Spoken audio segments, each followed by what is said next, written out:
Known by many names, including the South African War and the War of Independence, the two main parties that fought were the Boers and the British. Boer is a Dutch and Afrikaans word for farmer, a name given to the settlers of Dutch descent in southern Africa. They came to Africa to seek life under their own rule and away from European powers and politics. However, soon after their immigration, they found that European control had already drifted to the land, so they migrated deeper into the southern African interior. There they established their own government in land called the Orange Free State and the Transvaal. The war broke out after Britain rejected the Transvaal Ultimatum that demanded all disputes between the two states be settled by arbitration. The British troops on the border should be withdrawn, and the troops bound for South Africa should not embark. The British also became interested in the hidden riches in the area and wanted to exploit as much as they could, so the situation became critical. Sir Wilfrid Laurier, Prime Minister of Canada at the time, did not want to commit his government, but bonds with the Empire of Britain were strong. Most English Canadians were supportive of the British in South Africa, but many French Canadians and some English wondered why they should participate in a war that doesn't directly affect them. The leader of the French Canadian movement was Henri Bourassa. He resigned from his political position to protest. Despite the uproar, volunteers were still sent over. Throughout the war, volunteer contingents from Australia, New Zealand, the Cape Colony, and Natal also supported the British. 7,368 Canadians and 12 nursing sisters were sent over and 7,091 returned, all of whom were entitled 320 acres of Dominion land and 4 of which were awarded the Victoria Cross, a coveted military award. There were 14 units who served. The troops did not affect Canada very much economically. All the expenses for each unit were paid for by the British War Office with the exception of Strathcona's horse, which was paid by Lord Strathcona. In Africa, the Canadians at the camp were suffering from the effects of poor food and hygiene. There was a lack of medical care and many died from disease. With poor rations, supplies were being brought out to markets. Well, right here we have the raisin bread, the cheese bread, and the giant stone for hungry flat. Oh, giant stone. I mean, that looks pretty good. Yeah. Yeah, No. this is all organic food. I know, but organic. the wife told me to keep up my giant stone, so I'll have to go with the raisin bran. The raisin bran? Yeah. It's 500 pounds. I can give you this new piece of technology. I'll take that. Here you go, sir. Thank you.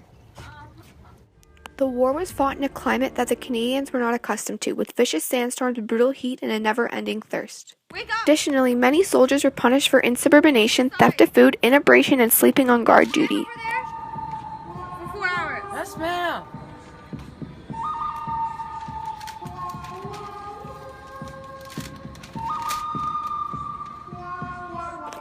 The Boer War consisted of 3 phases. During the first phase, the Boers were offensive with 3 major victories. Northern Natal was invaded and the town of Ladysmith was besieged, as well as British garrisons Kimberley and Mafeking in the Cape Colony.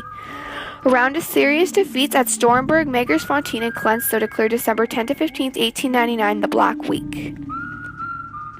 The second phase began when the British had its first major victory. From February 18th to 27th, 1900, the British, along with 31 Canadian officers and 866 of other rank to the 2nd Battalion, Royal Canadian Regiment of Infantry, trapped a Boer army at Paardeberg on the banks of the Modus River.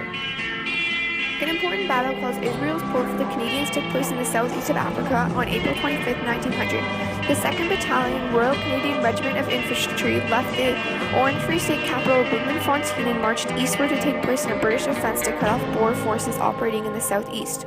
The engagement firmly established the Royal Canadians as a veteran battalion.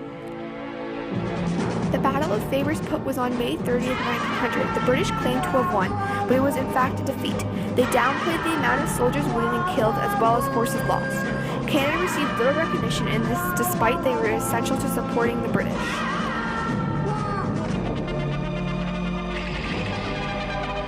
In the end, the leaders of the Boers and the British considered that this war was a white man's war, when black people played an important part. Both sides employed black people for non-combatant roles such as wagon drivers. They were placed into concentration camps as well for labor when the gold mines reopened in 1901. The British then increased their combat roles up to 30,000 black men in the British Army. The Black Canadians also drove Boer commandos and families from the large areas of the Transvaal. The war also marked a difficult turning point in British and Canadian relations. It was discussed in 1867 what Canada's commitments were to the Empire.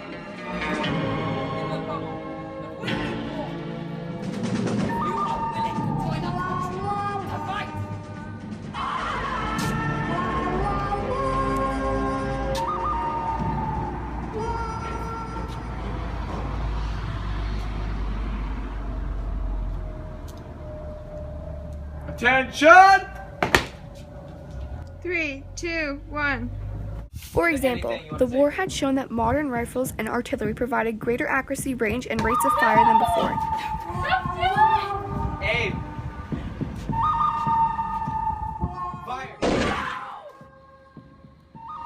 When the British requested help, subtle inquiries were made about Canada's willingness to provide troops, and the country's loyalty and support were tested. When Canada did agree, it became Canada's first official dispatch of troops overseas. The goal of the Canadian government at the time was not to set a precedent. However, this failed, as Canada would soon be participating in the 2 world wars, the Korean War, and dozens of peacekeeping missions. It is now known that the Anglo-Boer War was Canada's initiation on the world stage. The veterans were great heroes, and a more confident nation was produced. Hold on. Go!